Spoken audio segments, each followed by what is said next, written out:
بعد فاعوذ باللہ من الشیطان الرجیم بسم اللہ الرحمن الرحیم وَتُوبُوا إِلَى اللَّهِ جَمِيعًا أَيُّهَا الْمُؤْمِنُونَ لَعَلَّكُمْ تُفْلِحُونَ الصلاة والسلام علیکہ یا سید یا رسول اللہ وعلی آلکہ وصحبکہ یا سید یا حبیب اللہ۔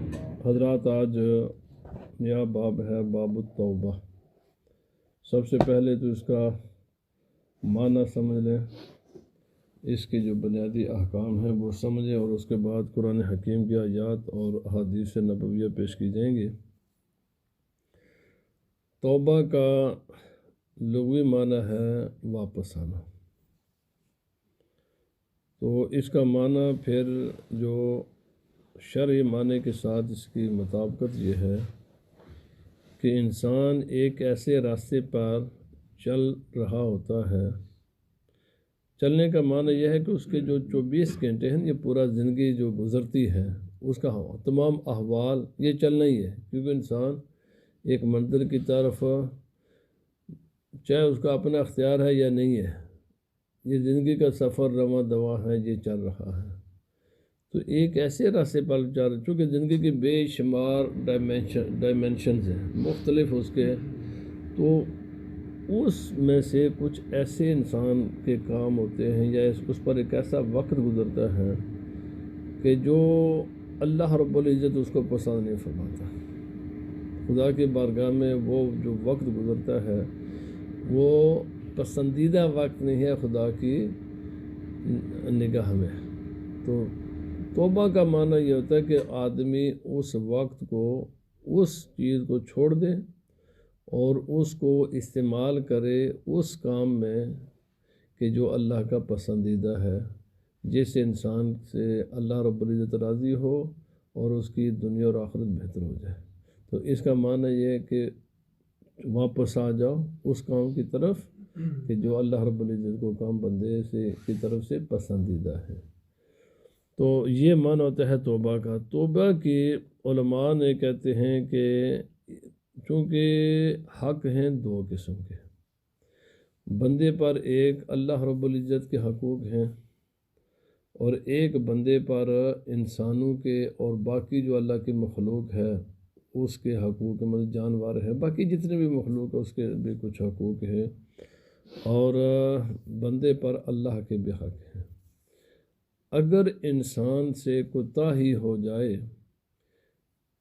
ان حقوق جن کا تعلق صرف خدا تعالیٰ کی ذات کے ساتھ ہے، تو ان حقوق کی معافی کے لیے جب تک 3 شرائط نہیں پائی جائیں گی، اللہ تعالیٰ بندے کا حق معاف نہیں فرماتا۔ یہ 3 چیزیں پائی جائیں گی تو اللہ تعالیٰ اپنا حق بندے سے معاف فرما دیتا ہے۔ اور اگر اس وائلیشن کا، اس کی جو بندے نے جس چیز کو یعنی حق ادا نہیں کیا، اس کا تعلق ہے مخلوق کے ساتھ، تو پھر اس میں 4 شرطیں ہیں۔ تو میں وہ عرض کرتا ہوں، پھر انشاءاللہ آتے ہیں قرآن و حدیث کی طرف۔ فرماتے ہیں التوبۃ واجبۃ من کل ذنب، توبہ واجب ہے ہر گناہ سے۔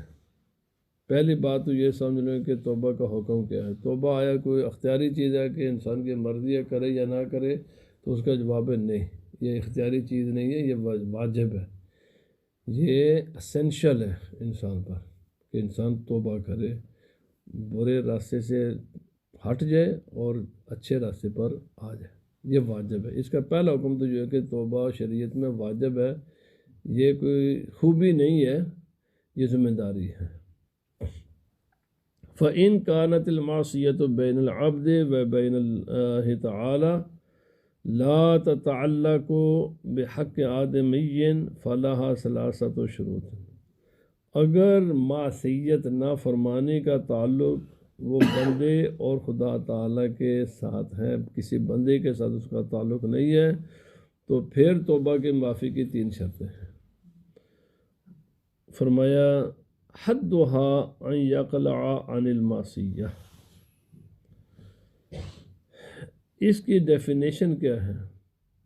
شروط احدها ان يقلع، حد نہیں، یہ کتاب پر غلطی ہے ساری، احدھا، چل مجھے نظر آ گیا کہ اس کے، تو فرمایا پہلی شرط یہ ہے کہ گناہ سے فوراً رک جائے، جس گناہ کی اللہ سے معافی مانگنی ہے اس کو چھوڑ دے۔ اگر وہ گناہ بھی کرتا جائے اور توبہ بھی کرتے تو یہ ڈبل نہیں ٹرپل گناہ ہے، یہ تو ایک مذاق ہوا نا پھر آپ نے اللہ رب العزت کے ساتھ انسان ایک جو کر رہا ہے پھر اس کی نافرمانی بھی کر رہا ہے اور وہ گناہ بھی کرتا جا رہا ہے، تو یہ مسئلہ بہت سیریس ہے اور بہت سخت ہے کہ انسان گناہ بھی کرے اور پھر توبہ بھی کرے۔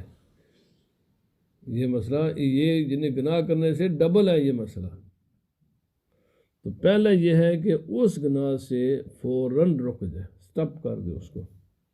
دوسری شرط یہ ہے ان یندم علی فعلہا،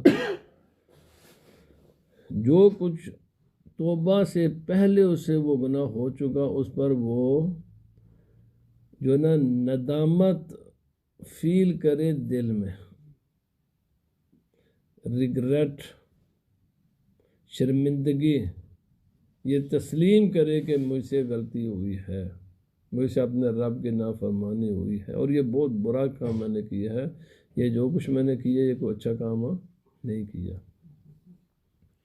والثالث، تیسری شرط قبولیت کی یہ ہے کہ ان یعزم اللہ یعود الیہا ابدا، توبہ کے وقت یہ پختہ ارادہ کرے، عزم کہتے ہیں پختہ ارادے کو، پکا ارادہ ہو کہ یہ گناہ میں آئندہ زندگی میں کبھی بھی نہیں کروں گا، اس کا ارادہ ہو۔ ابھی میں نے عرض کیا کہ گناہ بھی کرتا ہے اور ارادہ بھی ہے دوبارہ کرنے کا اور توبہ بھی ہے، تو یہ ڈبل گناہ ہے بلکہ ٹرپل گناہ ہے، کیونکہ یہ مذاق کے یہ آتا ہے استہزاء کے زمرے میں۔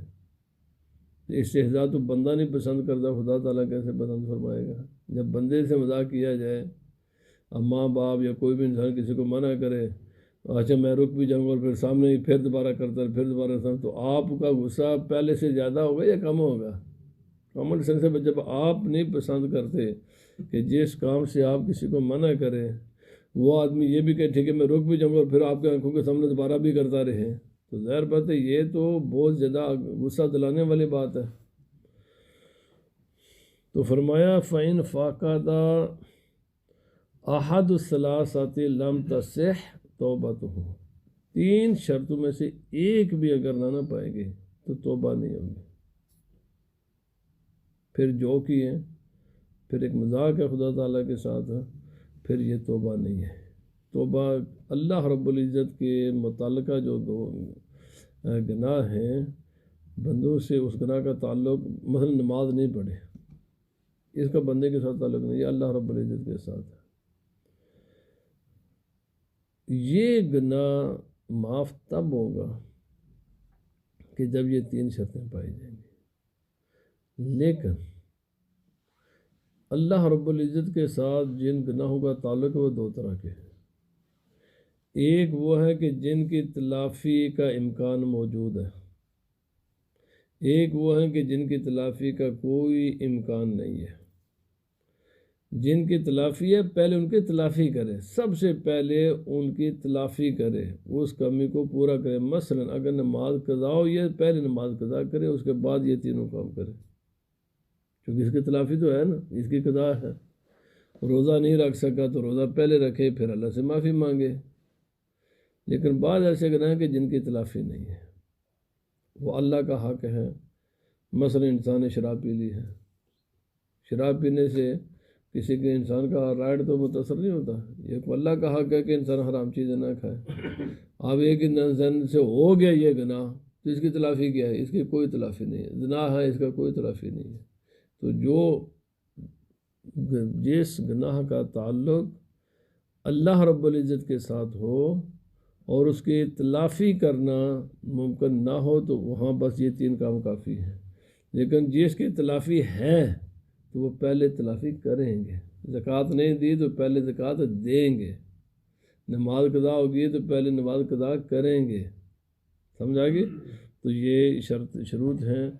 وَإِنْ كَانَتِ الْمَعْصِيَةُ تَتَعَلَّقُ بِآدَمِيٍّ فَشُرُوطُهَا أَرْبَعَةٌ، اگر معصیت کا تعلق آدمی کے ساتھ ہے تو پھر توبہ کی قبولیت کی 4 شرطیں ہیں۔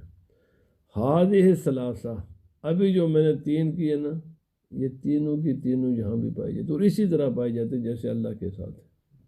مثلا بندے کے بھی حق 2 طرح کے ہیں، ایک وہ حق ہے کہ جس کی تلافی ممکن ہے، ایک وہ جس کی تلافی ممکن نہیں ہے۔ کسی کا مال چوری کیا تو اس کی تلافی، اس کا مال اس کو واپس کرو، یہی اس کا حق ہے نا جی، اور اس کے بعد یہ 3 کام بھی کرو۔ لیکن کسی کو گالی دی ہے تو اس کی تلافی کیسے ہو سکتی ہے؟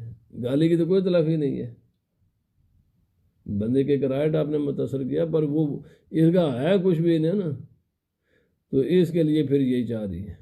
جن حقوق کی تلافی نہیں نہ ہوتی ان کے لیے یہ شرطیں جو ابھی میں نے عرض کیا اور یہ جو آ رہی ہیں یہ، لیکن جن کی تلافی ہوتی ہے نا، مثلا ایک آدمی کو میں نے چپیڑ ماری ہے، اس کی تلافی ہے، تو وہ یہ ہے کہ میں اپنے آپ کو اس کے حوالے کر دوں کہ بھائی جتنا میں نے تجھے مارا ہے تو بھی مجھے مار لے۔ اور میں نے کل یہ پڑھ رہا تھا، یہ جو انسانی معاملات ہیں نا،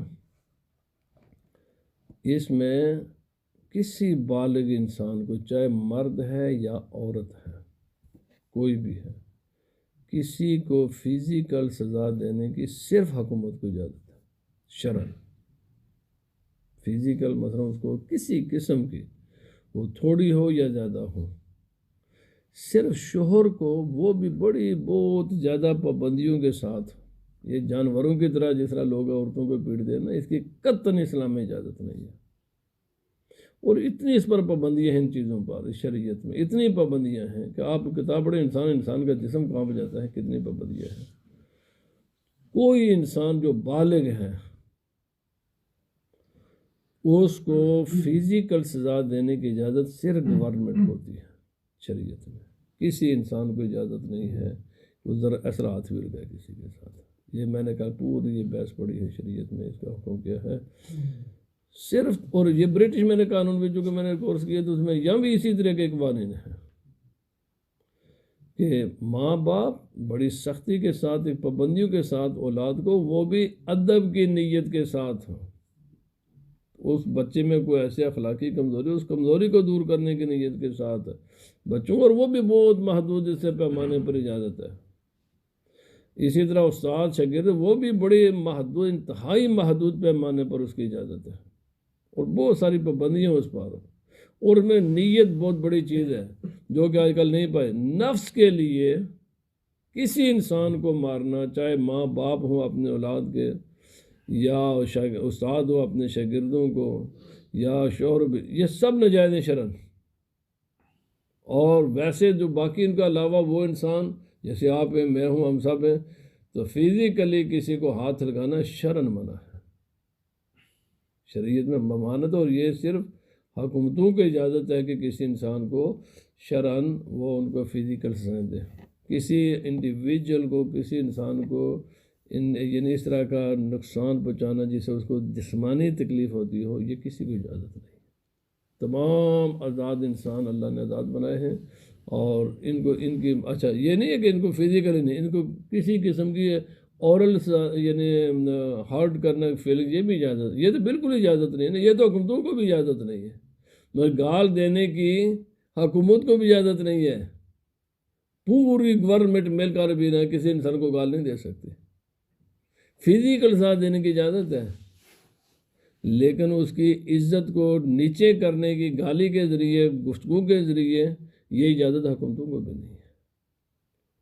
بات سمجھے کہ نہیں؟ بالکل یہ کسی حکومتوں کو بھی اجازت نہیں ہے، ملک کے پرائم منسٹر کو بھی اجازت نہیں، کہ ان کو بھی اجازت نہیں کہ کسی کو گالی دے۔ دوبارہ یہ میں نے آج کرنا تھا کہ بندوں کے حقوق ہیں جن کے بعد کی تلافی ہوتی ہے، بعد کی تلافی نہیں، تو اس ضمن میں میں نے یہ بھی مسئلہ ساتھ کر دیا کہ فزیکل یہ جو چونکہ بہت زیادہ گھروں میں گالی گلوچ مر سمجھتے ہیں کہ یہ بھائی یہ عورتیں آزاد ہیں شریعت میں، بالکل میں عرض کر رہا ہوں، یہ غلام نہیں ہے کسی کی، ہم نے سمجھا وہ یہ غلام ہے، یہ ہمارے ذہن کی خرابیاں ہیں۔ شریعت نے آپ اٹھا کر دیکھ لو، یہ سب عورتیں بھی آزاد ہیں، مرد بھی آزاد ہیں، ان کو گالی دینے کی تو کسی کو اجازت ہی نہیں ہے، مارنے کی بھی اجازت نہیں ہے۔ اور جو پابندیاں جو آپ ان کی پابندی ہو ہی نہیں سکتا، اور جس کام کے لیے اجازت ہے نا 99.99 اس کے بھی آگے لوگوں کو اس کی خبر ہی نہیں ہے۔ آج کل جو کچھ کرتے ہیں نا وہ اپنے نفس کے لیے کرتے ہیں، اور نفس کے لیے، اپنی ذات کے لیے کسی عورت کو کسی قسم کی تکلیف دینے کی بالکل اجازت نہیں ہے۔ وہ صرف اللہ کے حق کے لیے اجازت ہے، اور وہ بھی بڑے محدود پیمانے پر ہے، بہت ہی ریسٹرکٹڈ چیزیں ہیں شریعت میں یہ ساری چیزیں۔ تو فرمایا ان یبرأ من صاحبها ان کانت مالا او نحوہ ردہ الیہ۔ اب بندے کے حقوق ہیں کہ ان میں سے ایک ہے مال، چونکہ شریعت نے 4 چیزیں گارنٹی کر دی ہیں ہر مسلمان کی، بلکہ ہر انسان کی بھی۔ بعض چیزیں ہیں جن پر اسلام کی شرط ہے، بعض چیزیں جن پر اسلام کی شرط نہیں ہے، ٹھیک ہے جی۔ یہ گارنٹیڈ ہے، اللہ اس کے رسول کی گارنٹی ہے۔ ایک ہے آپ کی جان، آپ کا بلڈ، فزیکل، آپ کی باڈی محفوظ ہے۔ کسی بھی مسلمان کو اجازت نہیں ہے کہ دوسرا مسلمان آپ کو فزیکل کسی قسم کا نقصان پہنچائے، وہ تھوڑا پیمانے پر ہو یا بڑے پیمانے پر ہو، سب ناجائز ہے۔ جان محفوظ ہو گئے، عزت کی حفاظت خدا نے گارنٹی دی ہے۔ کسی مسلمان کو اجازت نہیں کہ جس کسی کو گالی دے یا کوئی ایسی بات کرے کہ جس سے اس کی عزت، مطلب غیبت کرے۔ غیبت میں تو انسان کی عزت ڈاؤن ہوتی ہے نا۔ یہ تمام چیزیں منع ہیں جس سے ایک دوسرے انسان کی عزت متاثر ہو رہی ہو۔ شرعی جو ضابطے ہیں وہ کلیئر ہیں، کیا وہ یہ میں اشارات کر رہا ہوں تفاصیل کتابوں میں، لیکن عام عوام الناس کو بالکل اجازت نہیں ہے۔ جن لوگوں کو اجازت ہے وہ عام نہیں ہے، وہ خصوصی لوگ ہیں۔ مطلب میں یہ نقصان مارنا، مجھے تو اجازت پر ڈاکٹر کو کاٹنے کی اجازت ہے، سمجھ آ رہی ہے کہ میں نے اشارہ کر دیا ہے۔ اجازتیں بھی ہیں پر اجازت مخصوص لوگوں کو ہیں۔ میرے جسم کو کوئی انسان ہاتھ بھی نہیں لگا سکتا، پر ڈاکٹر اس کو کاٹ بھی سکتا ہے، وہ ڈاکٹروں کو اجازت ہے، عام آدمی کو اجازت نہیں۔ اسی طرح جو جہاں بھی جو اجازتیں ہیں نا، وہ عوام کو کسی چیز کی اجازت نہیں ہے، وہ مخصوص لوگوں کو اجازتیں ہیں، ٹھیک ہے۔ اگر مال ہو، اچھا تیسری چیز ہے جان ہوگی، عزت ہوگی، مال محفوظ ہے۔ یہ تینوں چیزیں گارنٹیڈ ہیں اسلام میں۔ آپ اندازہ لگا لیں، ہم لوگ عام لوگ جب پوچھیں سب سے بدترین حرام چیز کیا ہے تو ہم جواب کیا دیں گے؟ خنزیر، یہی جواب ہے نا۔ حالانکہ یہاں پر کھانا روٹی پکی ہوئی ہے کسی کی، لیکن ہے وہ کسی دوسرے کی، اور مجھے بھوک لگی ہوئی ہے، میرے سامنے 2 چیزیں، یا خنزیر کا گوشت ہے یا دوسرے کی روٹی ہے۔ میں بچ سکتا ہوں، یا یہ کھا کر بچوں یا یہ کھا کر ماں۔ ہاں یہ ہے کہ میں اس کو پوری کوشش کروں کہ اسے کہہ دوں مجھے دے دے، یہ نہیں دیتا۔ زبردستی اس کی روٹی لے کر میں کھا سکتا ہوں تو اجازت ہے نہیں کھا سکتا، یہ خنزیر کھا لے۔ اتنا مال محفوظ ہے دوسرے مسلمان کا، اتنا محفوظ ہے کہ خنزیر کھا لو لیکن دوسرے کی روٹی نہیں کھا سکتا۔ اعلیٰ روٹی بالکل طیب طاہر پاکیزہ چیز ہے، اور کوشش کرو وہ دے دے، وہ ترس کھائے، اس کو چاہیے کہ دے دینا چاہیے، مسلمان مر رہا ہے اس کو میں بچا لو، پر اگر نہ دے تو پھر قانون کیا قانون ہے کہ نہیں تم ہاتھ لگا سکتے۔ اچھا دوسری صورت یہ بھی ہے، خنزیر پہ نہیں ہے، مر رہا، فرمایا مر جائے، اس کے کھانا نہیں کھا سکتا، تو کھانا نہیں کھا سکتا اس کا۔ آدمی کی ایک ہی صورت ہے، اس کا روٹی کھا کر میں بچوں یا مر جائے، کھانا نہیں تو کھا دو۔ اتنی پابندیاں ہیں مالی اعتبار سے، بھائی صرف ایک ہی صورت ہے، اس کی اجازت لو، وہ اس کی مرضی سے، وہ اپنی مرضی جو مرضی، چونکہ اس کا پروٹیکٹڈ ہے مال، اور یہ اس کے مال کی پروٹیکشن اللہ اور اس کے رسول نے گارنٹی دی ہوئی ہے۔ جو شرعی ضابطے ان کے علاوہ کسی کے دوسرے کا مال نہیں کھا سکتے، ان شرعی ضابطوں کے ذریعے کھا سکتے ہو۔ فرمایا وَإِن كَانَتْ حَدُّ قَذْفٍ اور نَحْوِهِ مَكَّنَهُ مِنْهُ، اگر کسی انسان نے کسی انسان پر تہمت لگائی ہے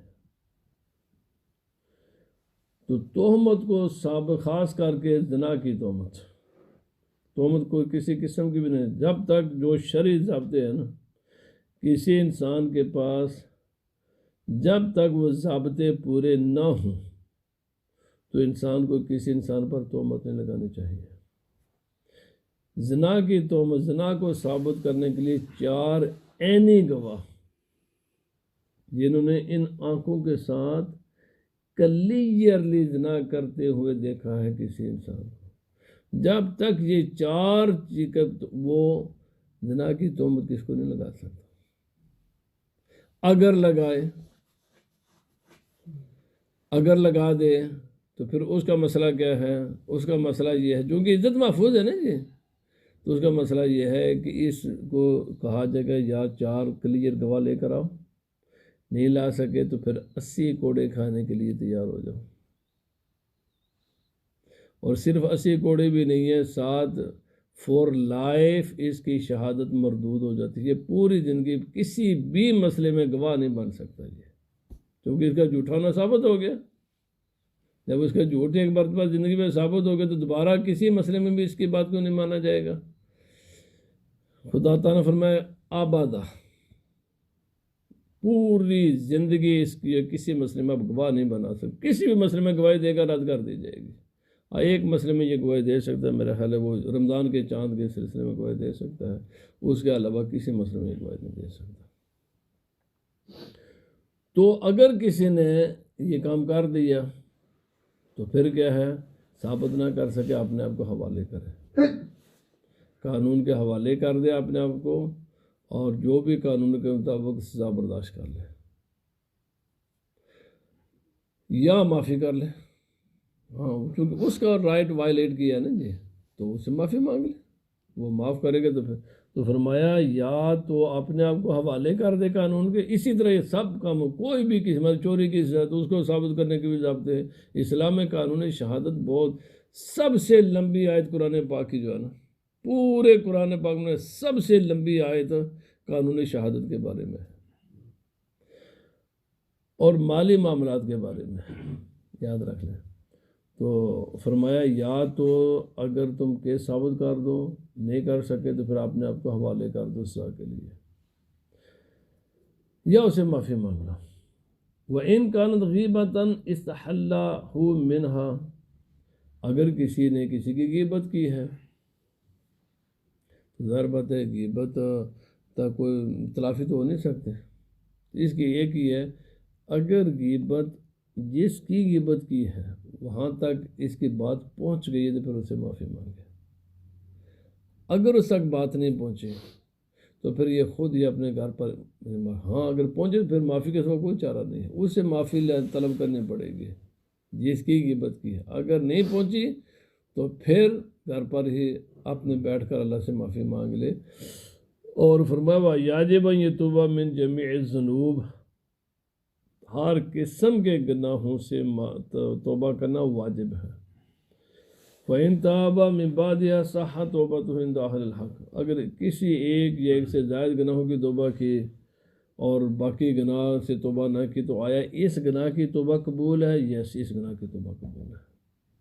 تو اگر یا تو معافی نہ، توبہ تو سب گناہوں کی ہے، لیکن اگر ایک آدمی ایک کی معافی مانگ لیتا ہے باقی کی نہیں مانگتا، آیا یہ گناہ معاف ہو جائے گا؟ یس، یہ گناہ معاف ہو جائے گا، باقی گناہ اس کے ذمہ رہیں گے۔ اللہ پاک یہ بنیادی چیزیں ہیں جو میں نے آج عرض کی، پھر اس کے مطابق انشاءاللہ العزیز آئندہ قرآن حکیم کی آیات آ رہی ہیں اور حدیث رسول وہ اسی پر آئیں گی کہ یہ کتنا اہم مسئلہ ہے توبہ کا۔ تمام صوفیہ تمام کتب میں ہر اسلام کی کتاب شروع کا صرف یہ کتاب العلم سے، کہ پہلے مسلمان کی ذمہ داری ہے ہر قسم کا علم حاصل کرنا۔ دوسرا باب ہوتا ہے توبہ کا، کہ جب علم ہو گیا نا تو پھر پتہ چل جائے یہ تو غلط میں کرتا ہوں، تو اب فرض ہے کہ جو غلط کا راستہ ہے نا اس کو چھوڑ پہلے۔ یہ ایک روحانی وضو ہے، سمجھے کہ نہیں؟ جیسے اللہ پاک نے اس کو وضو کے ساتھ ہی بیان کیا، ان اللہ یحب التوابین و یحب المتطہرین، اس کو وضو سے بھی اللہ نے پہلے بیان کیا ہے۔ فرمایا اندر کا وضو پہلے کر، پھر باہر کا وضو کر، اب اللہ کا محبوب بنے گا تو یہ اندر کا وضو ہے۔ اللہ پاک ہمیں عمل کی توفیق عطا فرمائے۔ الصلاۃ والسلام علیک یا سیدی یا رسول اللہ وعلی آلک و اصحابک یا سیدی یا حبیب اللہ۔